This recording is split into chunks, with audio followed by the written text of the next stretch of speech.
Hello, Hawk Radio. Happy Friday. It is July 27th, 1 p.m., and it's time for Emily's Playhouse. I'm Emily. Welcome to the show. We've got a great show today. I got some topics here that I'm going to talk about. But first, for my intro, I'm going to just sum up my weekend. I hope you guys have had a great week and are ready for this weekend. It's going to be great. We're heading towards the end of July, which is really cool. It's not good if you got school coming up. I still got like a good month before I start school, so it's still summer for me. But my sister started band camp. That's pretty cool, so she's tired. Shout out to everybody in band camp. Sorry you guys gotta go to school early, but you know, it'd be like that. You gotta work for your art.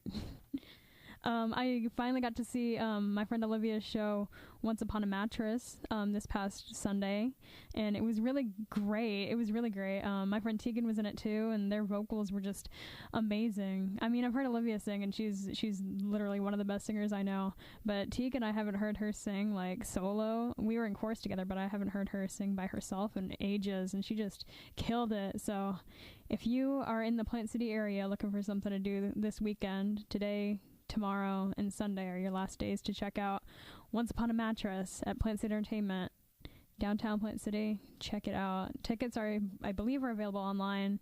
There might be some at the door, but don't quote me on that. It was just a really great show, and I had a great time. I went a week earlier than I planned on going, because this weekend I'm going to Titusville to just party with my cousins and my aunt and uncles, and we're having this going away party for my cousin Taylor, who is moving to Nebraska to get her doctorate. So shout out to her. I know she's been going to school forever, but that's a big deal. I'm really proud of her, and I'm excited to see her because I don't get to see that side of my family very often. So I'm excited. It's gonna be great.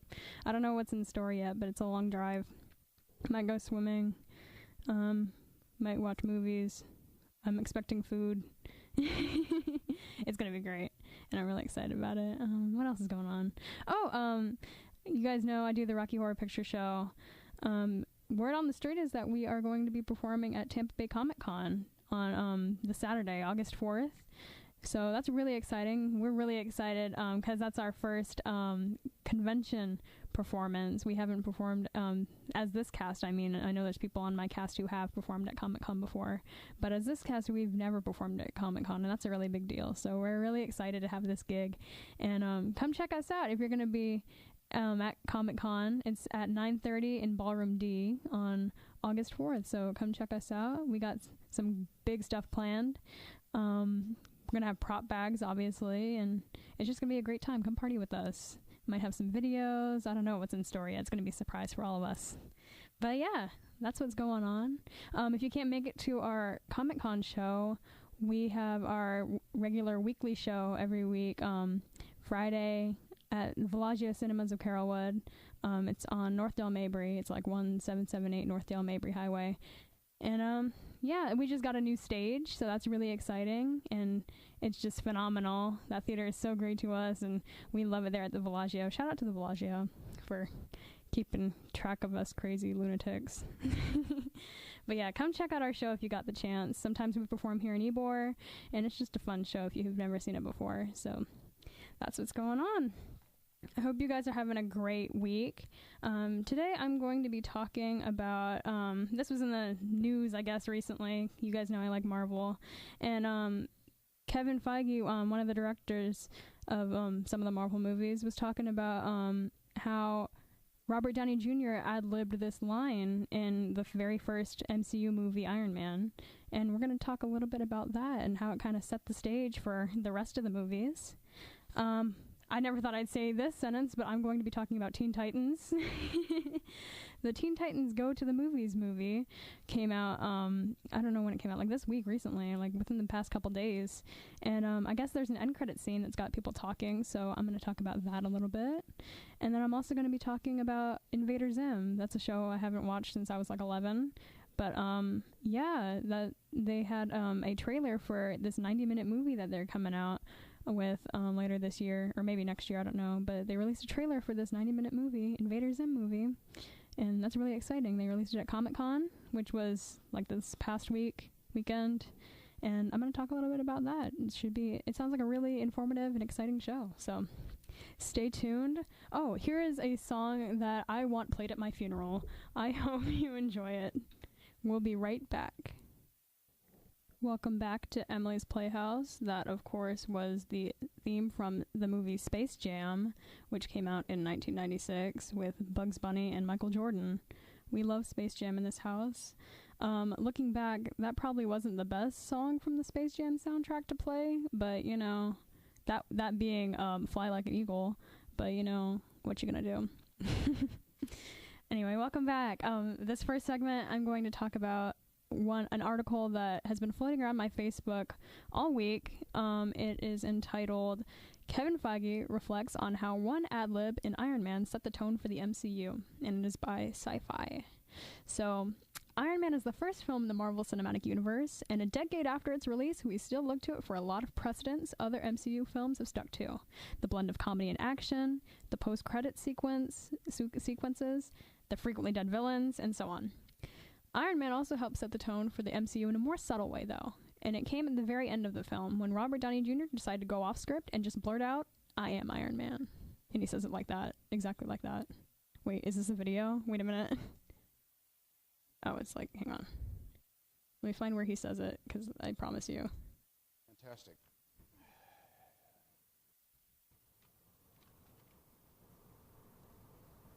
Wait for it.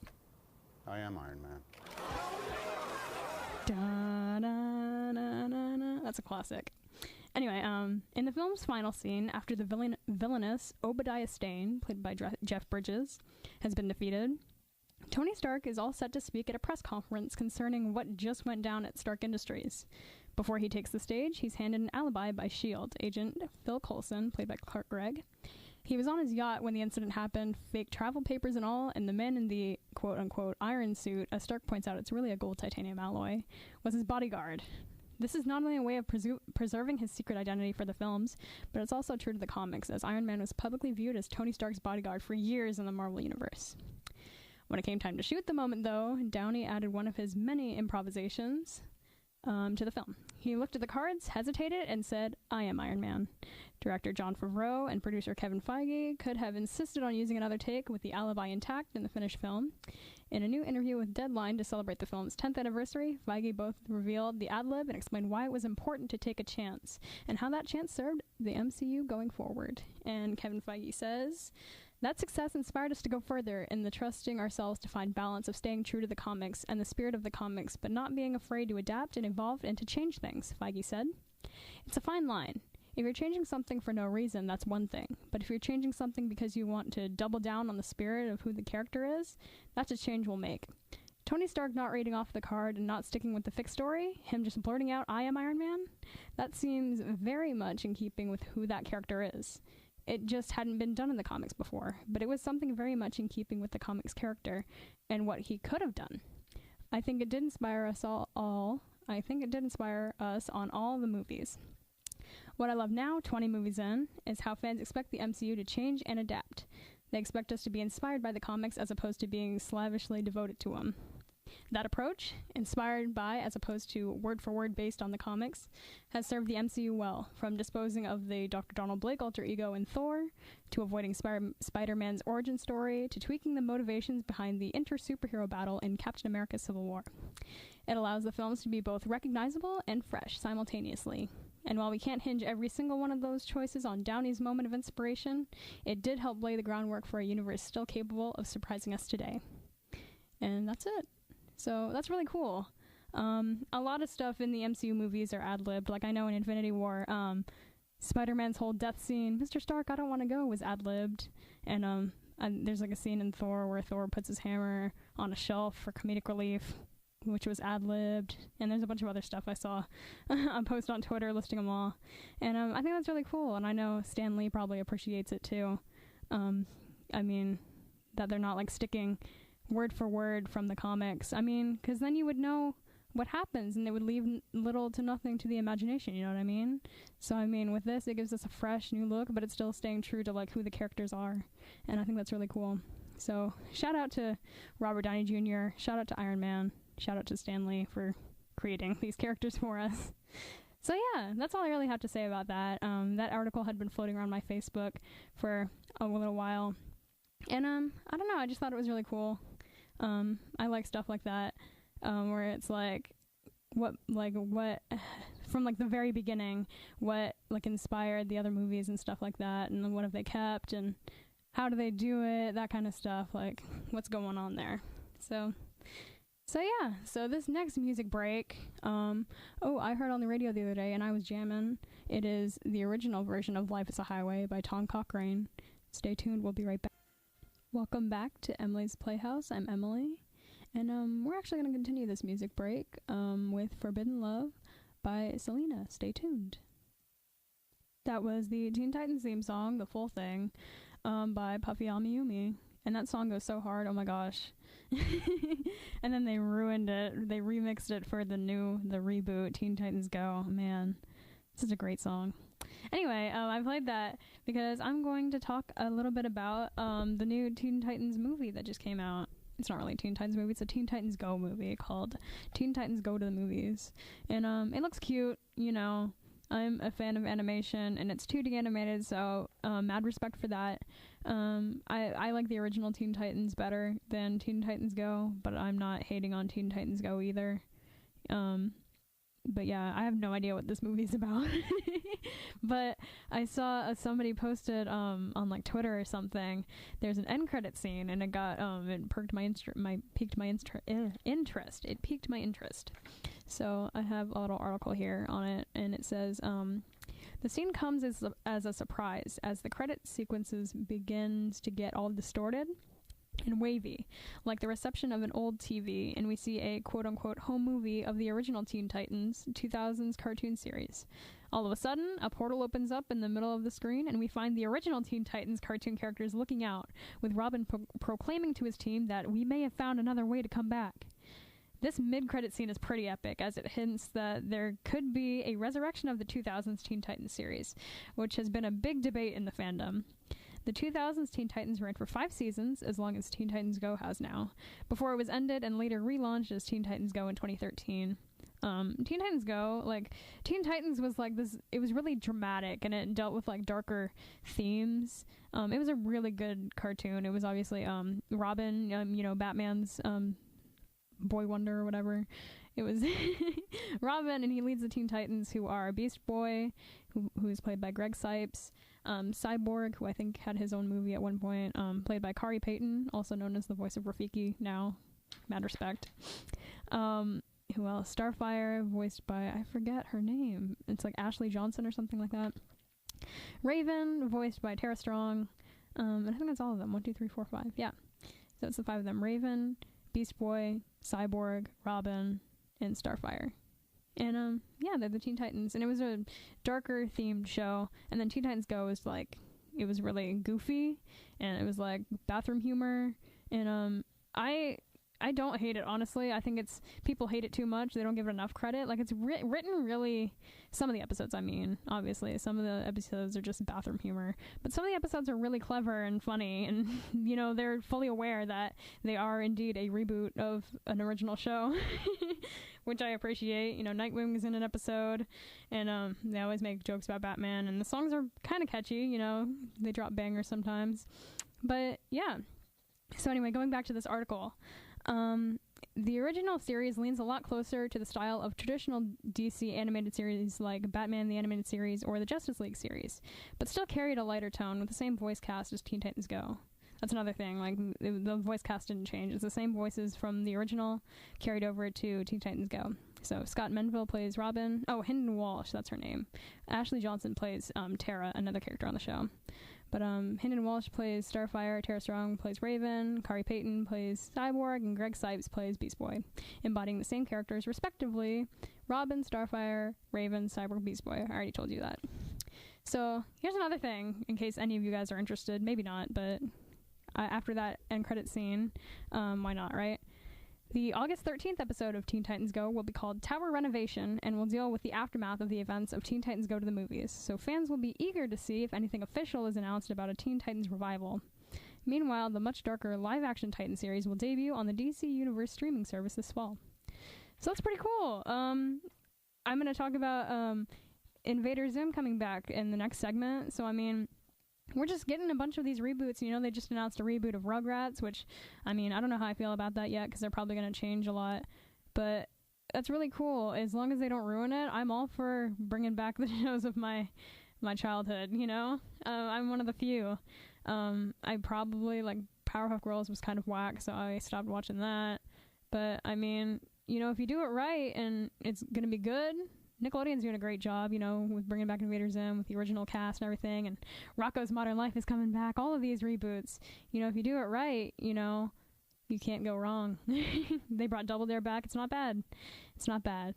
But yeah, so go check out, I can't believe I'm going to say this, but go check out, go to your local movie theater and check out Teen Titans Go to the Movies for that end credit scene.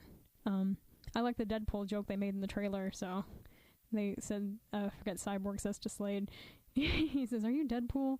And Slade is like, "No." And Cyborg's like, "Look in the camera and say something inappropriate." And Slade's like, "I'm not Deadpool." So I thought that was pretty funny, because Deadpool is obviously Marvel, and I like Marvel, so. We're also getting a Shazam movie, which is also DC, same as Teen Titans, and looks goofy, but people are into it, so I don't know, guys. I don't know. Maybe DC's redeeming themselves with this Aquaman and this Shazam movie. I don't know. Let me know how you feel. Oh, this next song, I'm going to go to a music break again before this next segment. This song I'm going to play in honor of the new Funko Pops they announced. They announced that they're going to release a Little Shop of Horrors line, and we love Little Shop of Horrors in this house. So here is, Panic at the Disco concert coming up next week. I'm so excited about it. So this is a cover of Skid Row from Little Shop of Horrors by Panic at the Disco. Stay tuned. We'll be right back. That was Skid Row cover by Panic at the Disco, and you're listening to Emily's Playhouse on Hawk Radio. Real quick, this is a song my sister recommended to me this morning. You all know it, you all love it. Blackbird by the Beatles. Stay tuned, we'll be right back. Welcome back to Emily's Playhouse, where we're asking the question, what is a Florpus? That was the Invader Zim theme song, and I'm super excited because they announced at San Diego Comic-Con that they are going to be releasing, I guess, a 90-minute movie on Nickelodeon of Invader Zim, and it's pretty cool. I'm excited. Just some background real quick. If you've never seen Invader Zim, first of all, you're lucky, because that means you never went through a scene phase where you go shopping at Hot Topic and wearing Ger shirts all the time. A lot of people have gone through that phase. I did. My friends did. It was great. It was a great time, middle school. Anyway, Invader Zim is an American animated television series that was produced and aired by and aired on Nickelodeon. The series revolves around an extraterrestrial named Zim from the planet Earth and his ongoing mission to conquer or destroy a dark and satirical version of the Earth.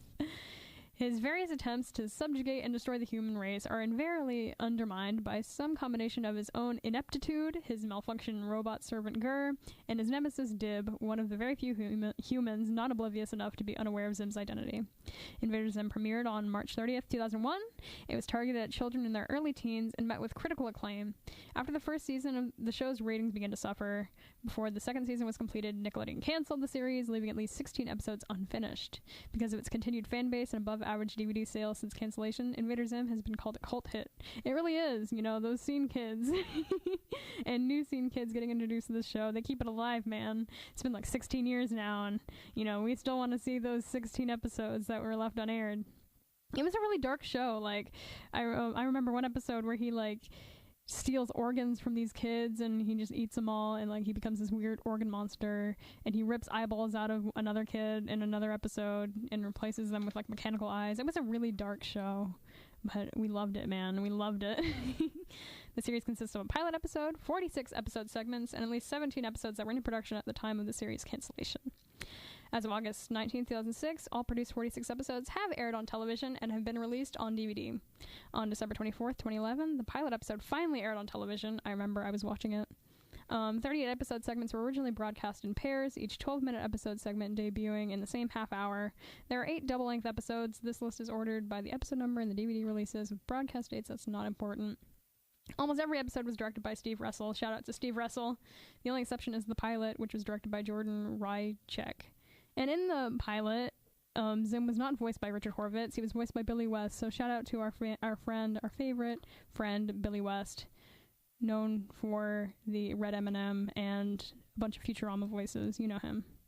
An upcoming television film based on the series, entitled Invader Zim Enter the Florpus, is slated to premiere sometime later in 2018. That's exciting. That's this year. Hey, we're almost halfway done with it, so the sooner we get the end of this year, the sooner we get to see Invader Zim again. So Invader Zim Enter the Florpus. In April 2017, Nickelodeon announced that there will be a television film based on the series. On June 26, 2018, it was announced that the film was titled Invader Zim Enter the Florpus. It has been stated that it will premiere sometime in 2018. And the description here says, Zim devises a new plan to conquer Earth. Ooh. 𝘠𝘭𝘠 Vasquez, the creator, directed it. It was written by a bunch of these people. And I've been following the whole process on Twitter, you know, the writing process, storyboarding. It looks great. And they released a trailer. The animation, I saw the trailer, and there's no, like, thing going on. It's just, like, a compilation of, like, stuff. You have to watch it to find out. Like, it doesn't really reveal anything. It's just Zim being weird. But yeah, it's still exciting. You know, Minnie Moose is in it, the character Minnie Moose. We only had him for, like, an episode or two. So we get to the return of Minnie Moose. And that's exciting. What else? Phase 2, whatever that means. I don't know why it's taken 16 years for Phase 2 to be a thing, but, you know, I don't know. I'm really excited. 𝘠𝘭𝘠 Vasquez is a very dark guy. That's why Nickelodeon canceled the show. He's very sinister. So, but he's a great writer, and I'm really excited to see it. I don't know if it's coming out before or after the Rocko's Modern Life Static Cling thing, but I guess, like, with the success of that Hey Arnold thing that came out, the Jungle movie that finally came out after years and years of rumors, Nickelodeon's finally getting their crap together, so that's exciting. So I don't know about you guys, but I really want to have an Invader Zim party where everybody wears too much eyeliner and 𝘗 shirts. I still have some of mine, so you guys are all invited to my Invader Zim Enter the Florpus watch party sometime in 2018. So, that being said, I leave you with the end credits to Invader Zim, and we're going to go into this next music break before the outro. So, we'll be right back. Stay tuned. Welcome back to Emily's Playhouse on Hawk Radio. That was That Green Gentleman, Things Have Changed by Panic at the Disco. That's a really pretty song. I played it last week, and I just think it's a really pretty song. I played it again this week. What are you going to do about it?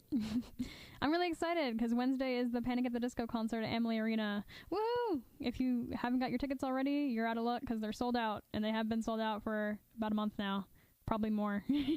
Maybe 2 months even. But I'm so excited. I'm taking my sister, and we got floor seats, and it's going to be great. We're in, like, the 14th row, so if you're in the 13th or 15th row, come say hi.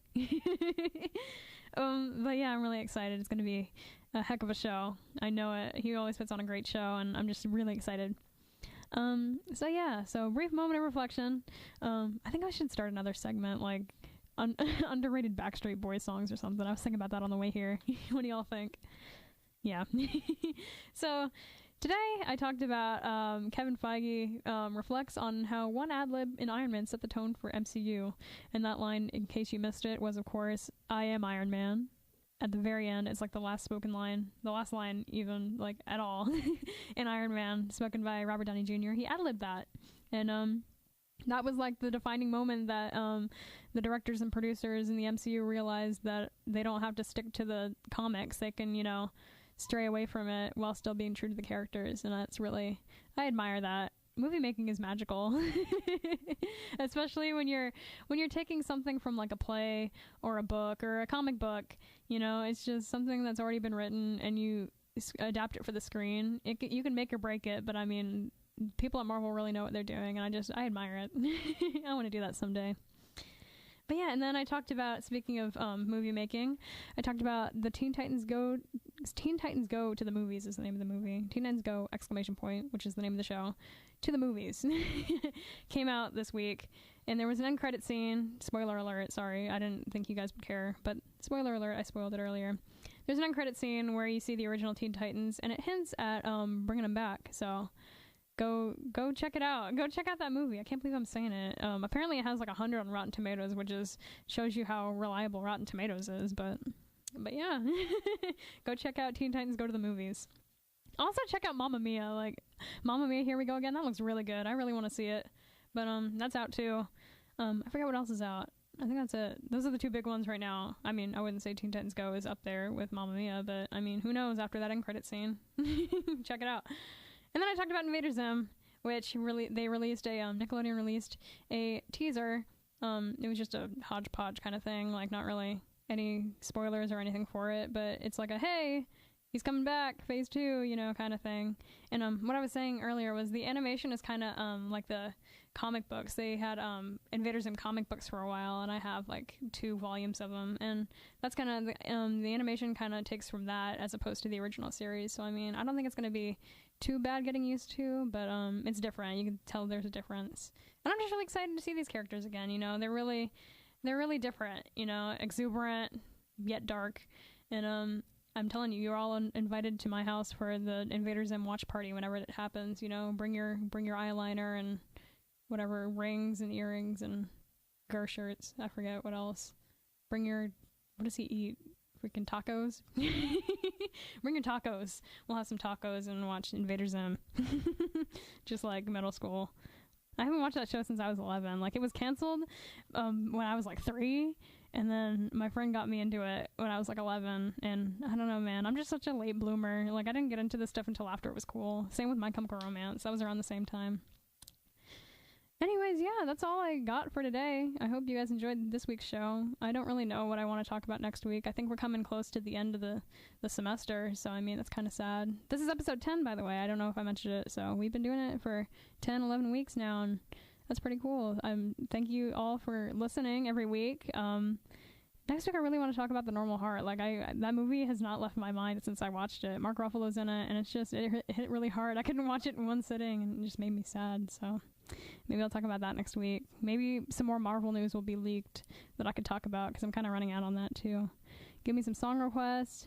Call in. The number is on my Facebook page. And follow me on Facebook. Follow me on all my social media. Facebook, it's Emily's Playhouse on Hawk Radio. Twitter, it's at Em's Playhouse, because they won't give me Emily's Playhouse. Somebody stole it, and they won't give it up. I don't know, man. Write angry letters to them. No, don't. And Instagram is at Emily's Playhouse. And, go check out Once Upon a Mattress this final week. Go check them out while you still can at Plant State Entertainment. Go see Helen Heal's Rocky Horror Picture Show at Comic-Con, and every Friday at the Bellagio Cinemas. And, just keep enjoying this summer, guys. You know, enjoy it while it lasts, you know. All right, this is Reach Up. Papa's Got a Brand New Pig Bag by Perfecto All-Stars. It's on the album Jock Jams, which I love. Jock Jams 5, I believe. There's like 5 of them. But yeah, I'm done here today, guys. We'll see you next week. Same time, same place. Thanks for listening.